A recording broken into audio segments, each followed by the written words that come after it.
Let me know when you're rolling and good to go. Welcome back, guys. Sorry for the delay. We've had some microphone issues over the last couple of videos. We had done a voiceover of one of them, but then after the last video, which was a few days after the competition, I just couldn't fucking fathom doing another voiceover. So we decided to scrap that whole video and coming back to you now. And so, for the road to Excalibur, I did not win the sword, but now you may notice that we are changing to the road to nationals, because I did place first place in both open bodybuilding middleweight, as well as I made weight for classic physique class A and came in first there as well. And so with the qualification for nationals, we are headed out to Vancouver for July 15th. Pretty excited for it. It's gonna be good. We've actually already booked the Airbnb. Now it's just a matter of making weight again and also getting leaner. So we've actually already chatted with a couple of the judges, and they fucking loved everything about my package. They said my stage presence was good, my posing was great, my size, symmetry, but for a national stage, it's still gotta be leaner. And I knew that kind of going into this. So we are in the process of getting back down in weight. Now, what do I mean by get back down in weight? Well, I decided that after the competition, being that I had 8 weeks, took one whole week to relax. I went and socialized a ton, hung out with all my different friends, went out for meals with basically everybody. I was doing 2 cheat meals a day, and the other 3 meals were just rather chicken breast or protein shakes, just to make up for, to make sure I'm hitting my protein goals and obviously not exceeding like an 8,000 calorie kind of amount. So that week is done. We are now progressing. The highest weight that I hit for morning weight was 202 pounds, fucking impressive. And now, as of this morning, I am down to 194. And today is Friday. All right, so we're what? Almost 2 weeks post-comp now? At the beginning of this week, I was 201 pounds, so 6 pounds down. A lot of that still is GI, because I'm currently saving most of my calories for the evenings so that I can eat more there, so it's less inclined to be losing control and binging, etc. So, and that's been working out well, but again, it's like 3 pounds of food before I go to bed. That all adds up.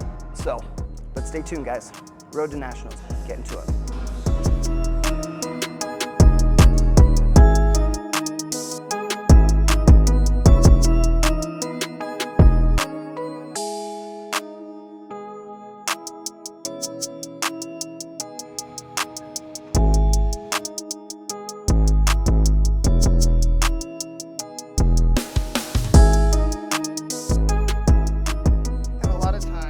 Getting medicated for ADHD can help you with anxiety and your depression. Because a lot of the times, if you have ADHD and you are suffering from anxiety and depression, a lot of the time, that's actually because of your ADHD symptoms. So like for me, for example, a lot of my depression and anxiety was around the fact that I was a failure because I was bad at so many fucking things and I forgot everything. And in the moment I would lose my cool or I would be impulsive, and like I held myself to this unrealistically high standard. But taking care of the ADHD symptoms by taking medication relieved a lot of the problems that I had. It helped me realize that the things that are my biggest weaknesses, like memory, for example, if I can't get a better memory, like as good as I need it to be, then I could problem solve around it. So like, for example, I'm disciplined enough now and I problem solved around my bad memory that like, if I'm talking to a client in the gym and we're discussing any changes that I'm gonna make to their plan, I will immediately pull up my phone and be like, hold on, I'm gonna send this to myself in an email so I don't forget anything. I even tell them straight up, and they actually like that. And then I can be like, details, what kind of exact anything. But it wasn't until I had other improvements first from the medication that I was able to stop hold myself to an unrealistically high standard, and then I was able to think better at problem solving my other ADHD symptoms that weren't being solved by the medication good enough, that also held me back mentally. It's a long mouthful, but beneficial. And like with that, that's one of the biggest reasons why I'm a massive proponent for medicating for your ADHD if you suffer from your ADHD symptoms. I have a friend who's also a client, and he's high functioning ADHD, and he has actually developed what's called OCPD, which is obsessive compulsive personality disorder. It's really different from obsessive compulsive disorder. Obsessive compulsive disorder is when you are debilitated by your obsessive compulsive. So like you have to count X amount of times. You're always concerned that the house is gonna light on fire, or that you left the stove on, or you have to check your car door X amount of times every time you go to lock it, etc. Things that are negative impacts on your life.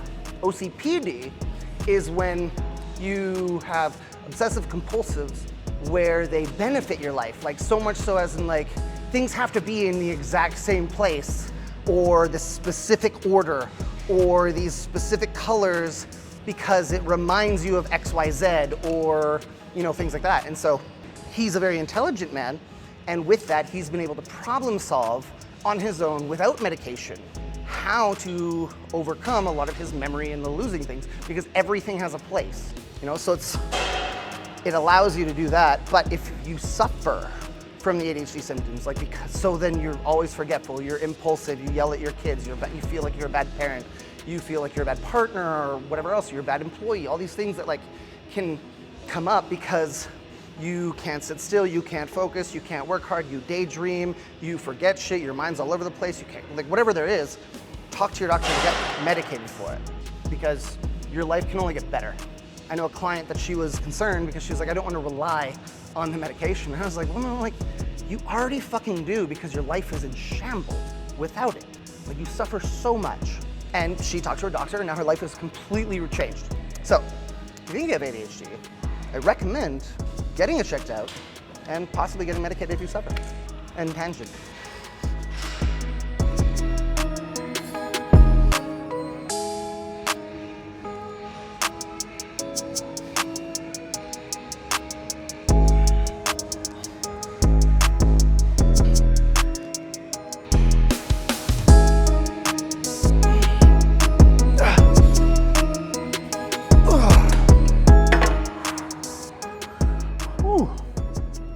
Rough set. Hard sets. It's one of the upsides, because with all the food and stuff now, all the fatigue's been dropped. And so I'm not down to one hard set per exercise again, trying to see how much more my body can really handle, utilize a lot of those carbs that I'm eating. So it's not just pussyfooting around and just trying to retain. Now it's extra time to put on a little bit more tissue in the process. There won't be much, because it's still a calorie deficit, but whew, feels good.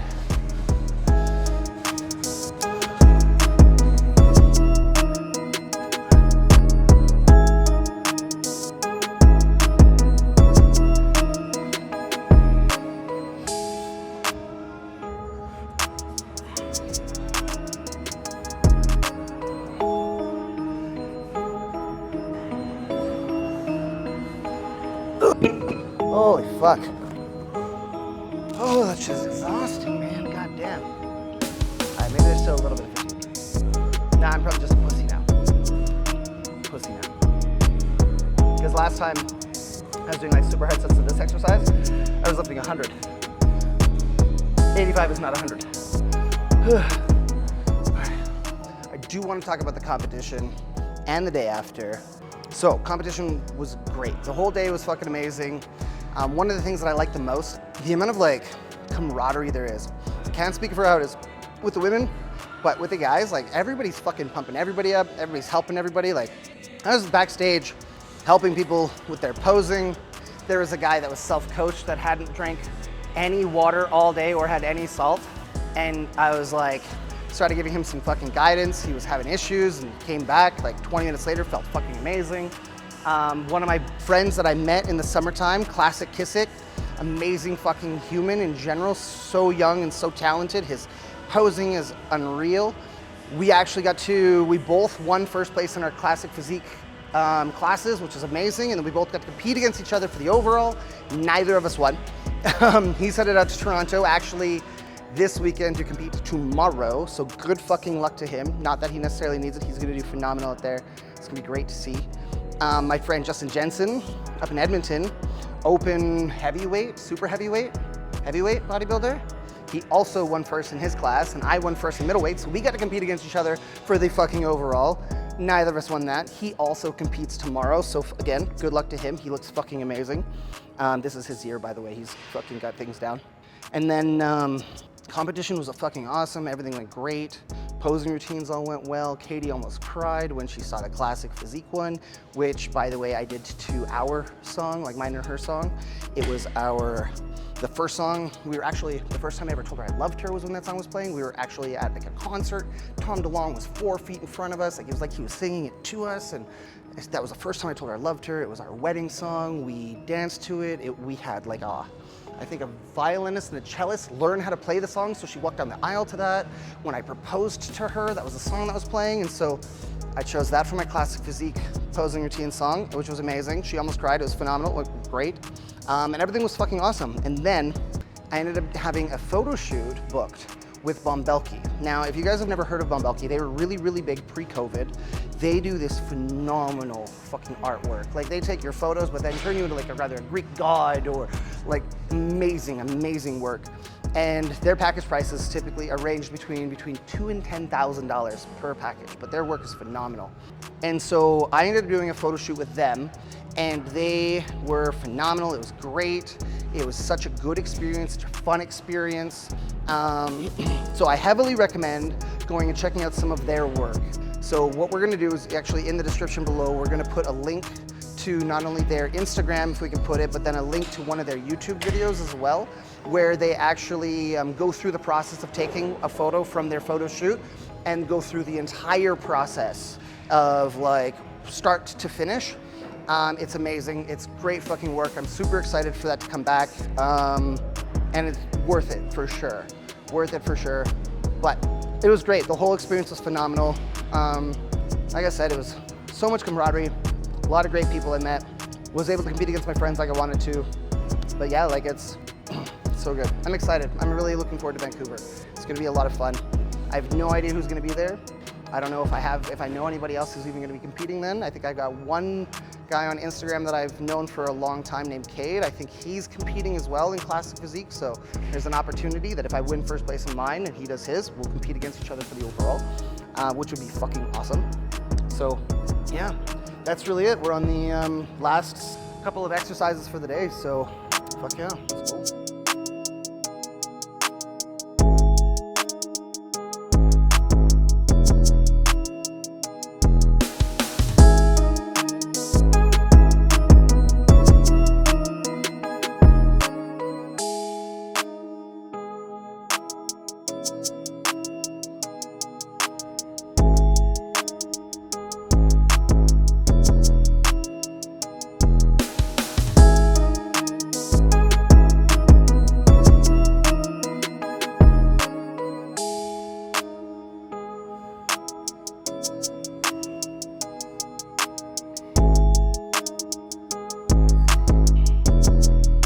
Key with this exercise, supported leg lifts, even like lying leg lifts and shit. You'll notice from like side angle, my pelvis comes off the back pad on every rep. It's because your hip flexors is what necessarily is more so what raises your legs, where your lower abdomen, your lower abs, help pull your pelvis forward. So as I'm doing these reps, if I keep my hips on the back pad and then I just start lifting my legs, what's gonna happen is it's actually just gonna, like, it's going to work my hip flexors. Now, if you feel that in your abs, a lot of that could be from a isometric contraction. Think of like a plank, for example. So just because you feel the burn there, doesn't mean that that muscle is contracting and like retracting and going through that kind of movement. It could just be holding to stabilize your pelvis for that. So you have to really focus on driving your pelvis up and trying to connect to those muscles so that you can actually work your lower abs. Otherwise, you're gonna end up like a lot of people with really, really, really weak lower abs, like myself. I don't have super strong lower abs in comparison to upper abs, because I unfortunately learned that also really late in my gym career. So, a couple of tips.